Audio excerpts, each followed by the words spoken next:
কৃষক দলের প্রতিষ্ঠা বার্ষিকী উপলক্ষে আলোচনা সভা। মোহাম্মদ সোহেল খান, ভোলা জেলা প্রতিনিধি জানায়, 6 ডিসেম্বর 2024 শনিবার বিকেল 4টায় চরখলিপা ইউনিয়ন কর্তৃক আয়োজিত কৃষক দলের প্রতিষ্ঠা বার্ষিকী উপলক্ষে আলোচনা সভা অনুষ্ঠিত হয় কলিম পাটোয়ারি বাড়ির দরজায়। অনুষ্ঠানে প্রধান অতিথি হিসেবে উপস্থিত ছিলেন চরখলিপা ইউনিয়ন মূল দলের আহ্বায়ক পান্নু মিয়া।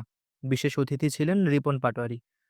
এছাড়া উপস্থিত ছিলেন দৌলত খান থানা কৃষক দলের সভাপতি Alamgir master, secretary Abul Hossain, joint secretary Abdullah Howlader, Charkhalipa ইউনিয়নের কৃষক দলের সভাপতি কাশেম সনি, সেক্রেটারি কাশেম মাস্টার, সাংগঠনিক আব্দুর রহমান, ইউনিয়ন যুবদলের সংগ্রামী তরুণ ও বিপ্লবী সদস্য সচিব ফয়সাল মিয়া, থানা স্বেচ্ছাসেবক দলের যুগ্ম আহ্বায়ক আবুল পাতা, ইউনিয়ন স্বেচ্ছাসেবক দলের আহ্বায়ক ফারুক হাওলাদার, শ্রমিক দলের সভাপতি কবির মাঝি, সেক্রেটারি কালাম হাওলাদার, সাংগঠনিক শাহাবুদ্দিন সনি, সিরাজ মেম্বার মহিউদ্দিন মৃধা প্রমুখ উপস্থিত ছিলেন।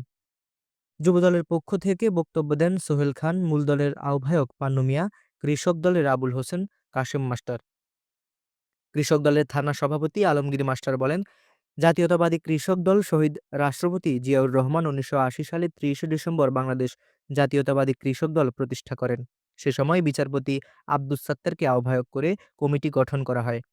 এরপর 1992 সালে বিএনপির সাবেক সাধারণ সম্পাদক আব্দুল মান্নান ভূঁইয়াকে সভাপতি করে কৃষক দলের কমিটি গঠন করা হয়। জাতীয়বাদী ঐক্যের ভিত্তিতে গ্রামগঞ্জে জনগণকে সচেতন ও সুসংগঠিত করা এবং সার্বিক উন্নয়নমুখী পরিকল্পনা ও প্রকল্প রচনা, বাস্তবায়নের ক্ষমতা এবং দক্ষতা জনগণের হাতে পৌঁছে দেওয়া। এমন এক সুষ্ঠু পরিবেশ সৃষ্টি করা যেখানে গণতন্ত্রের শিকড় সমাজের মৌলিক স্তরে বিপুল সংখ্যাগরিষ্ঠ মানুষের মনে দৃঢ়ভাবে প্রথিত হয়।